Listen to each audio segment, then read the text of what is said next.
আমরা এই মাত্র আমাদের রোগী, আপনার নাম কি? তোমা। তমা না? জি।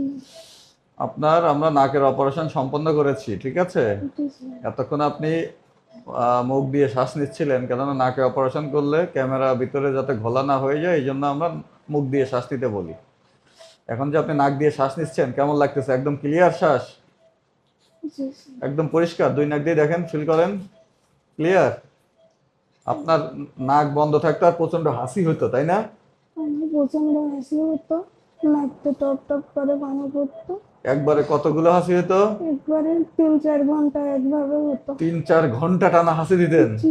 আমার জামা অন্য সব ভিজে যেত। আচ্ছা, এই জন্য আপনি বিভিন্ন জায়গায় গেছেন, তাই না? জি স্যার। এবং অনেকে অপারেশনের কথা বলছে যে অপারেশন করলে 100% গ্যারান্টি নাই, ঠিক আছে? এই টাইপের কথাবার্তা কইছে নাকি? জি স্যার। কি বলছে? বলছে যে আপনাকে খুব সাবধানে চলাফেরা করতে হবে। হ্যাঁ হ্যাঁ, এই জন্য আপনি ঢাকা থেকে আমাদের কাছে অপারেশন করতে আইছেন নাকি? জি স্যার। আমরা আমাদের রোগী তমা, ওনার কিছুক্ষণ আগে আমরা অ্যালার্জির অপারেশন করলাম। বেসিক্যালি ওনার নাকে ইন্ট্রাক্টেবল অ্যালার্জি ছিল, নাকের ভিতর অ্যালার্জিক রাইনাইটিস বলে। এই অ্যালার্জিক রাইনাইটিস হলে যে পেশেন্টগুলো হয় তাদের প্রচন্ড হাসি হয়, নাক দিয়ে পানি পড়ে। ওই যে উনি বললো যে টানা যখন হাসি দেওয়া শুরু করে, টানা 2-3 ঘন্টা ধরে উনি হাসি দিত।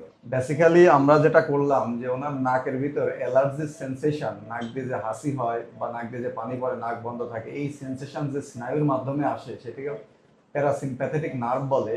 এইটার মানে আসল নাম হচ্ছে পোস্টেরিয়র নেজাল নার্ভ।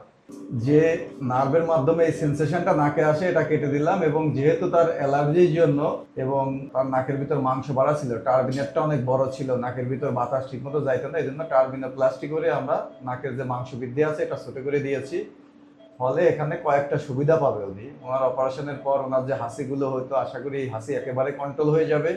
2 নম্বর যেটা, ওনার নাকের ভিতর এয়ারওয়েটা একেবারে ক্লিয়ার থাকবে, সে শ্বাস একদম ক্লিয়ার নিতে পারবে। এবং পরবর্তীতে যদি কখনো তার স্টেরয়েড স্প্রে ব্যবহার করতে হয়, একদম ক্লিন পথ দিয়ে স্টেরয়েড স্প্রে ব্যবহার করতে হয়, পুরো নাকে যাবে। ফলে তার যে কষ্টগুলো আছে এই কষ্টগুলো থাকবে না, ঠিক আছে? তাহলে আপনার আর কোনো দুশ্চিন্তার কিছু নেই, অপারেশন খুব ভালো হয়েছে, ঠিক আছে? জি স্যার। আমরা কিছু নিয়ম কানুন শিখা দিব, এই নিয়ম কানুন গুলো মেনে চলবেন। আমরা নাক পরিষ্কার করার কিছু নিয়ম কানুন শিখাই দিব, এরকম করে নাক পরিষ্কার করবেন যতদিন পর্যন্ত নাক পরিপূর্ণভাবে ক্লিয়ার না হবে, ঠিক আছে? আমরা নাক নর্মাল স্যালাইন দিয়ে ওয়াশ করে ডুসিং শিখাই দিব। এই ডুসিংটা যেভাবে যেভাবে শিখাই দিব আপনি সেভাবে করবেন, ঠিক আছে? কতদিন করবেন? যখন নাক দিয়ে যতদিন আপনার এক ধরনের কালো কালো ময়লা আসতে পারে বা চলটা আসতে পারে, এই ময়লা বা চলটা যে কদিন আসবে সেই কদিন পরিষ্কার করা মানে কি নাকের ভিতর ওষুধটা দিবেন। ওষুধ দিলে ওইটা পরিষ্কার হয়ে যাবে।